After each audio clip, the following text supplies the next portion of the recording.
I've long felt that the Redskins front office didn't do enough to manage compensatory picks in free agency. Click here to read. The 5 o'clock Club, explaining how compensatory draft picks work, updated the 25th of February. They took it to the other extreme last year, doing seemingly everything in their power to protect the team's comp pick haul. I personally have a somewhat cynical view of their motivation. I think they were afraid of making a free agency signing that would offset the third-round pick the team knew it would qualify for, with Cousins being the pearl of the 2018 offseason. Can you imagine the uproar that would have ensued if Cousins had walked and the team had gotten absolutely nothing at all in return? That third-rounder is a face-saving fig leaf of sorts, and I think that Dan, Bruce, Doug, and the gang decided that it simply would not do to lose it. The perhaps unexpected upside of that is that the team seems to have a sudden awareness that there is an opportunity to add as many as 4 draft picks per year as free gifts from the NFL if they manage the free agency period in a certain way. Click here to read. Potential strategies for optimizing 2020 comp picks. Click here to read. An obsession with comp picks. As things turned out, the Redskins were awarded 4 extra draft picks this offseason that will provide draft capital that can be expended in just a few weeks, at the end of April. The final tally was a 3rd, a 5th, a 6th and a 7th round pick. One potential 5th-round pick was offset by the signing of Paul Richardson, and another 7th-rounder was not awarded to the Redskins for losing Will Compton, because the NFL caps teams at a maximum of 4 compensatory picks in any given offseason. Also, only 32 comp picks are awarded league-wide, so it is possible for a team to get less than 4 picks, even if the team would have qualified for the maximum number. The 2020 question arose in my mind about how the Redskins front office was faring in the quest for 2020 compensatory picks. Complex calculations and OverTheCap. The calculation of compensatory pick awards is very complex. I don't pretend to understand it. Fortunately, I don't need to. The fellows at OverTheCap understand how this system works, and they publish a handy reference chart that gets updated every time they get the contract details on a qualifying free agent. Not every free agent qualifies. Released players, for example, if a player's contract expires, he may count as a qualifying free agent for comp picks, but if he is cut by the team, he is not counted. This means that signing a player who is cut, a non-qualifying free agent, may provide an advantage over a player whose contract simply expires, sending him into free agency. If we're talking pass rushers, for example, Justin Houston, who played 27 games for the Kansas City Chiefs over the past 2 seasons, was released by the team. If the Redskins, say, signed him, then he would not cause the team to lose any accrued compensatory picks.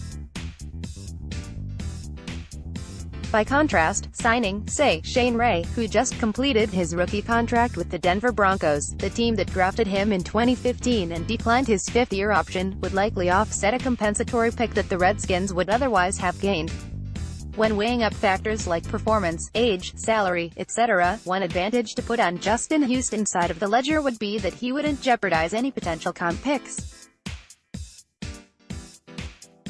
If Shane Ray is clearly the better choice for the team on other factors, you simply sign him and be done with it, but if the decision is close between them, then the opportunity to protect draft capital by signing Houston might be the difference maker.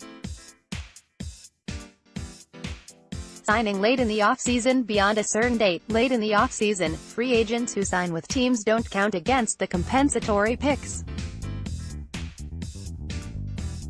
Teams that are playing chess, like the Patriots, will almost annually sign a player or 2 after the deadline, rather than before, to protect other potential compensatory picks. Low-dollar free agents on low-dollar contracts may not count in the formula. Players who sign veteran minimum contracts, for example, absolutely don't qualify. So, if a player leaves the Redskins and signs for vetmin somewhere else, the Skins don't gain a comp pick for that player. By the same token, signing a player to a vetmin contract doesn't jeopardize any other potential picks the team might otherwise be awarded. The contract doesn't have to be vet minimum in order to not qualify, it simply has to be below the 7th round pick threshold. The threshold salaries change annually. What does the Over-the-Cap chart say today, the 18th of March 2018? The answer to this question is likely to change perhaps several times before the day is out, since the chart is updated each time OTC gets the details on a qualifying veteran free agent, and at this time of year, that means multiple daily updates. I should stress that all of these are simply educated projections, and not set in stone. But at the time of writing, here is a look at the relative positions of the teams. 4 picks Panthers. OTC has Carolina projected to get 4 picks, though only one of the projected picks has been fully calculated. OTC has them with a 6th rounder 3 to be announced, which means they could still fail to qualify if they are low-dollar deals.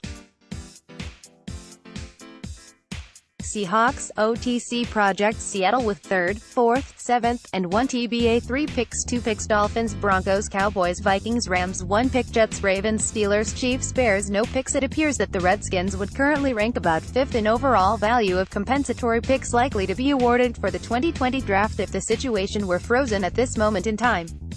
Dominic Rogers Cromartie. I've checked several times this morning on Twitter, Spatrack, Hogshaven and OverTheCap to see if there have been any updates on the DRC contract. If, as I personally suspect, he has signed for vet minimum, then none of the Redskins' projected 2020 compensatory picks would be in jeopardy. If, however, he signed a contract worth $2.50 or $3.5 million, similar to the Orlando Scandrick contract last year, then the Redskins would be in danger of losing the 6th-round pick they currently expect to qualify for based on HaHa Clinton Dix signing with the Bears. 0%, 0 votes, 0%, 0 votes, 0%, 0 votes, 0%, 0 votes, 0 votes, total vote now.